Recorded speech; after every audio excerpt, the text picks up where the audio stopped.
I will introduce our speaker this month, which is Nigel Horseman. He's a businessman who, after 20 years in food manufacturing, sold his last business and turned his attention to doing more fishing. Nigel moved with his family to Dorset in 2004 with the hope of finding time to pursue a childhood dream of fishing bass on Dorset's wonderful coastline. Once that ambition was fulfilled, Nigel was incredibly disappointed by the lack of reasonably sized fish. He set out to find out what was happening. It soon became clear that bass were a high-value fish for commercial fishing to catch, that there was no protection from a catch quota, that technical protection measures were inadequate, and that the government were not actively managing this important resource.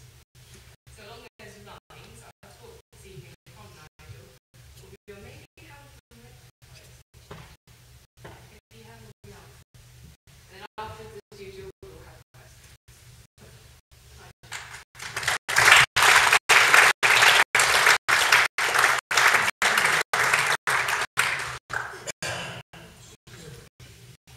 Thank you very much, Rachel.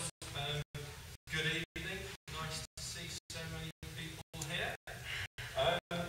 First of all, can I just say thank you to Anthony Jensen and the NOC. Anthony isn't here tonight, for asking me to do this presentation. And just to highlight what it says on there, a personal view from myself.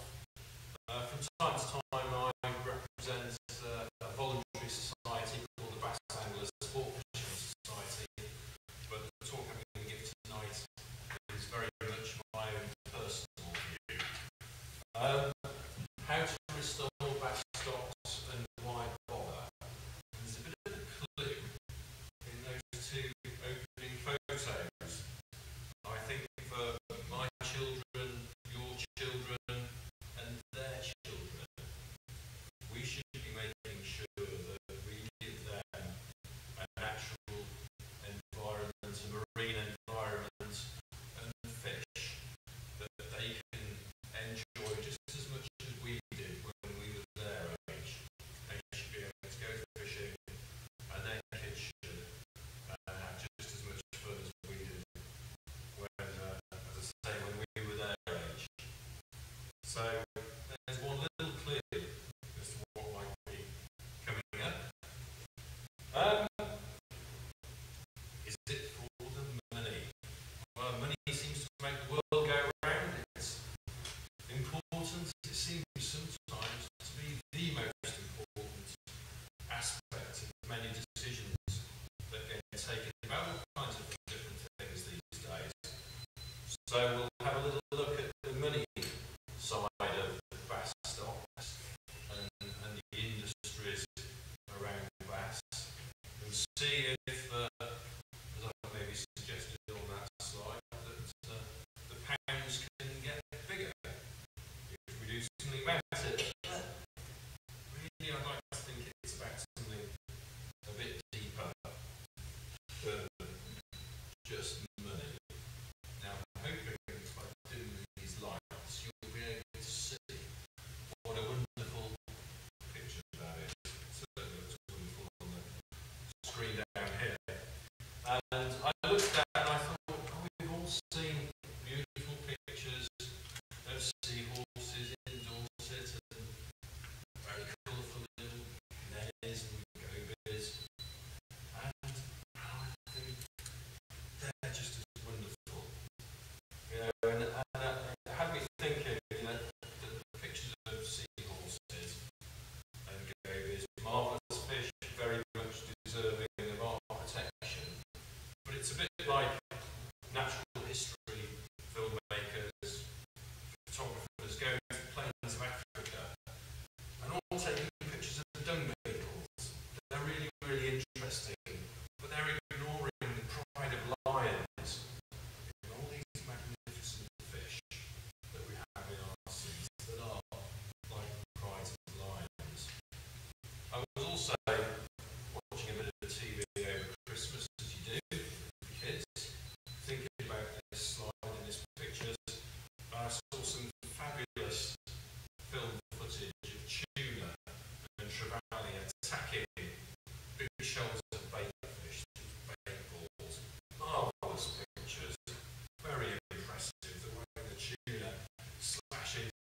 drive them up to the surface. Beautiful fish, tuna. But it happens here. Bass do exactly the same thing here in our own backyard. I've been lucky enough to see these bass blitzes once or twice from above the surface of the sea, not from underneath. From above it, it's a magnificent sight. It's very, very, quite awe-inspiring. But I've never seen filmmakers in our own backyard film bass from under the seas attacking bait fish. And it kind of had me wondering why. You know, is it? We show these images of tuna, particularly, and I think that's wonderful, and maybe it makes us think next time we have a tuna sandwich, open a tin of tuna, where that tuna came from, how it was caught. You know, are we protecting it, or are we not? You know, and I think that's fantastic. But maybe you know, those films are because sometimes I wonder if Britain aren't very good at telling people what to do and how to behave, and rather less good about sorting issues at home out. You know, we put up those pictures and we like people around the world in tropical parts to protect tuna. Why not show bass doing exactly the same thing in our own backyard? And maybe if we did have those kind of films on the telly, many more people would think rather differently about bass. Maybe it's because I'm being a bit cynical here. Maybe people see the sea around our coasts as a bit of a rubbish dump, and maybe somewhere that we can exploit just to catch fish to eat. We don't think deeply enough about the consequences, and maybe that's because we don't really appreciate what's under there and the beauty under there. Anyway, let's get into the meat of this thing. Some of you may know quite a lot about bass and may know rather more than me. Some may not know so much. So I think we need to all get onto the same sort of page. A bit about bass. They are long-lived, slow-growing, and quite late maturing. You will see the late maturing will be important. 42 centimetres or bigger for females before they can successfully breed. They have high commercial value. Celebrity chefs and posh restaurants love having sea bass on the menu. You know, it's been pushed on the telly for many, many years now. It's actually, in terms of value per kilo, one of the most valuable fish for commercial fishermen around the British Isles. So it's got a very strong commercial value. It's also our premier sporting sea fish, and that gives it, as you will see soon, a very large economic value from sea angling. We need to understand a little bit about the biology and lifestyle of the bass. I'll start with the adults. In spring, summer and autumn, they will disperse inshore mostly to feed and to grow, and actually mostly come back each year to the same locations. You know, it's you know, when I first read the scientific paper that done the tagging studies and demonstrated this was the case, I thought, oh, yeah, that kind of makes sense, doesn't it? It's a bit like, you know, the David Attenborough Natural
So they then, as the water starts to warm up in the spring, they swim up the English Channel, they spawn as they go, and they swim to their summer feeding grounds again. And as they spawn, the little fry hatch, and these little baby bass drift, swim inshore, and make their way to bass nursery areas. Typically, the kind of estuaries and harbours that we have around the solar system, places like Poole Harbour and the Fleet Lagoon behind Chesil Beach near Weymouth.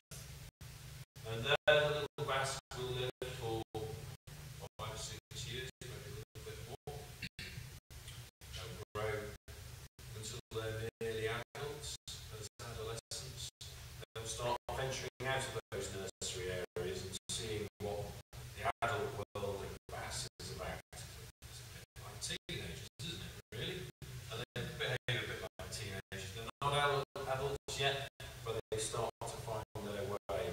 And when they become young adults, they'll join the bigger adults in that intermigration and maybe start spawning. Spawning success is very variable.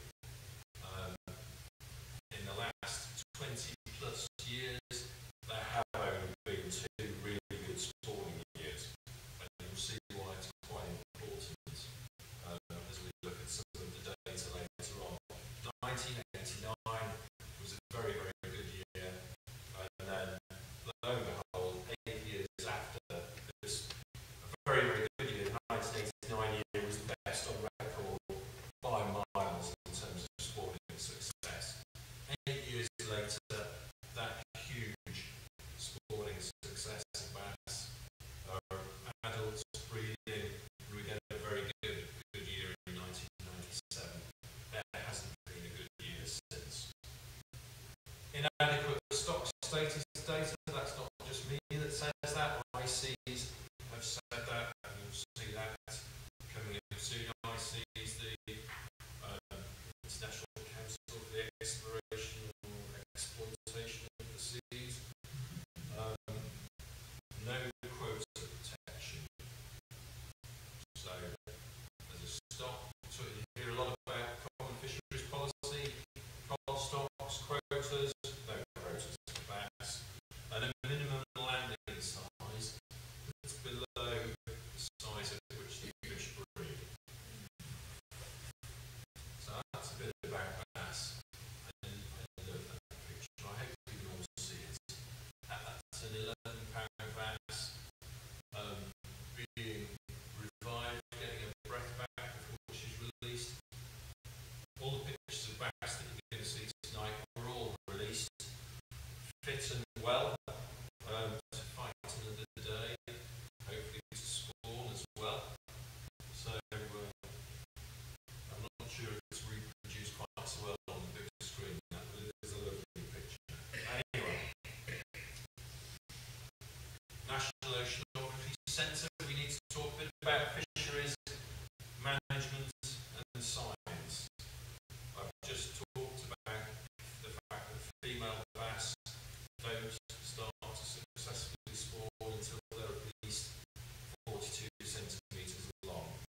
Picton Porcelain are, or were they both retired recently from sea bass to the UK's leading bass experts, and that's their words, not mine. For those of you that have ever looked inside a bass smaller than that, you may have looked inside a female and found eggs. You can find eggs below 42 centimetres, but they're not viable. They'll be reabsorbed by that fish. It's part of the transition from being a juvenile to being an adult. At that age, they grow about 6 centimetres a year.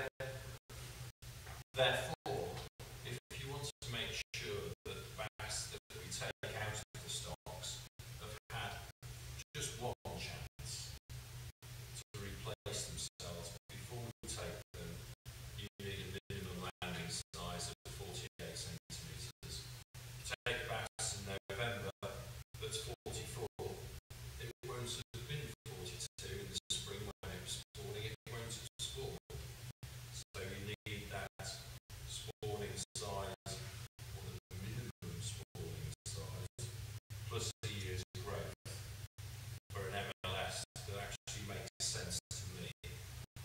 says if I take this bass, at least I have to be reasonably sure that it's had one chance at least to replace itself before I take it.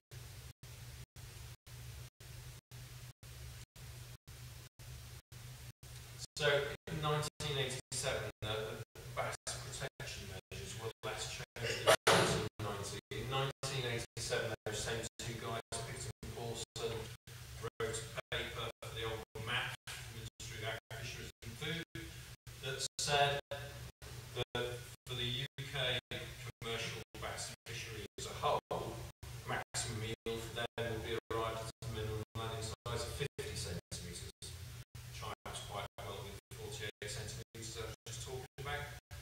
But the minimum landing size wasn't set at 50 centimetres or 48 centimetres, it was set at 36 centimetres, because in some parts of the country, the fishing practices then were to go trawling for juveniles, and it was found in a scientific paper that to have a minimum landing size of 48 or 50 centimetres or 45 centimetres would disadvantage those fishing communities. They need to change their practices, and that wouldn't be fair on them. So I think, in fact, the commercial yields to most of the UK commercial bass fishery was sacrificed for the sake of a few small areas that were catching juveniles rather than adult bass. An interesting quote there from Seafish, the commercial fishing industry organisation, recognising that since commercial exploitation started, the number of big bass in the seas has fallen quite dramatically. Fisheries Management, the Marine Strategy Framework Directives, new law, you may never have heard of it. I think it's a smashing piece of work.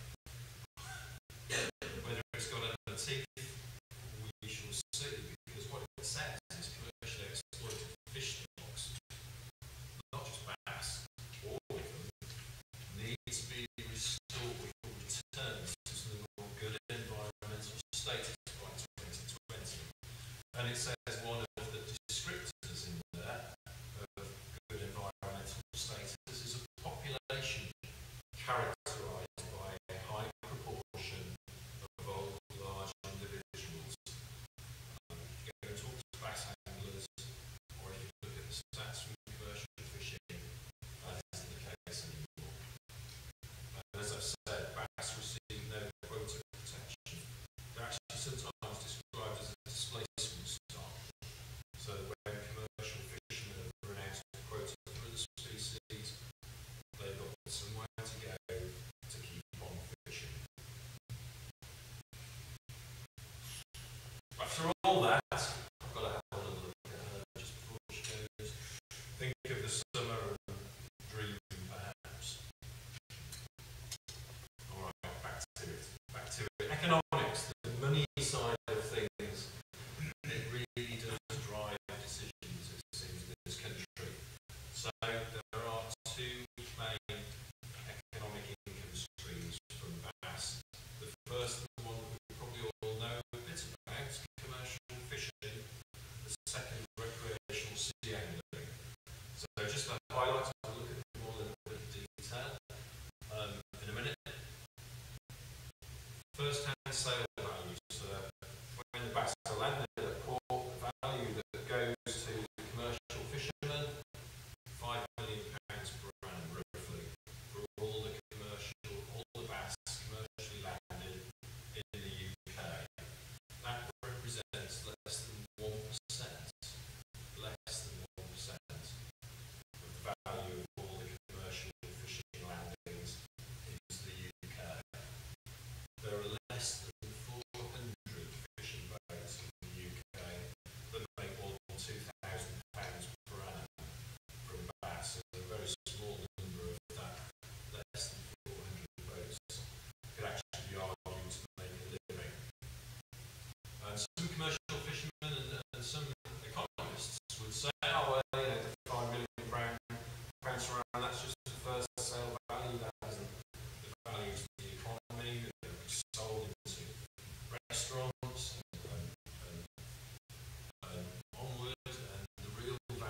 it's higher than that, and it is, it might be 2, 3, it might even be 4 times that, 3 times that, 15 million pounds. Recreational sea angling batters are Premier Sporting Sea Fish. DEFRA and something called Charting Progress 2, which is their latest Bible, I've had it described to me, their latest statement for policy makers on the marine environment. Say recreational sea angling spend on bass fishing is £100 million per annum. That actually came from Bass Anglers Sport Fishing Society, but DEFRA are quoting it right now in their up-to-date Bible of information for policy makers, and it says from Bass that could rise very significantly if the fishing were better. That 100 million is out of the total of 538 million. The numbers are a little bit out of date. It's from 2004. I'd like to think it's probably bigger than that nowadays. But in terms of our Premier Sporting Sea Fish, probably the #1 target fish for most sea anglers, certainly around the south of England. You can understand 100 million against 540.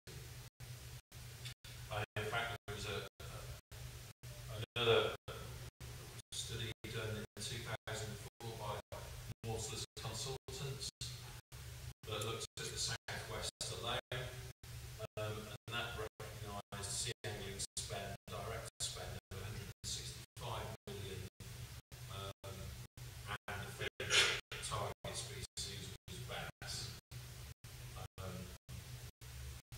Mentioned illegal fishing down the bottom there. We tend to spend all night talking about illegal fishing, but I'm not going to talk about illegal fishing, thank you. Isn't she a beauty? I looked at that, slightly jealous, and I thought, you know, this, you stand on your boat, you look over the side, you see that fish on the surface, and there are 2 completely different ways that you might look at that fish and think about it. If you're a conservation-minded recreational sea angler, you certainly think what a beauty. You'd be very pleased with yourself, your skill, your cunning, your guile has outwitted her. She's fought well. You've landed her. Now it's time to let her get her breath back, release her. Maybe, hopefully, she'll grace you with her presence at some stage in the future, or some other sea angler. Hopefully, next spring she'll breed, have lots of little babies, and they'll grace you with their presence in a few years' time when they're the same size she is. If you're a commercial fisherman, do you just see £50? Maybe. Maybe that's just a big pile of cash to scoop into your boat, rebait your hook, and get down and see if you can catch some more. So, the same fish, I think, 2 rather different ways to look at her. Okay, we have to talk about commercial fishing. We're going to talk about restoring bass stocks. So there are 4 main methods of commercial fishing for bass in the UK. Gill nets, commercial rod and line, bottom trawling and pair trawling. And we'll look at each of them just very briefly. So gill netting, I suspect many of you know a little bit about gill netting. Mesh size does give it size, so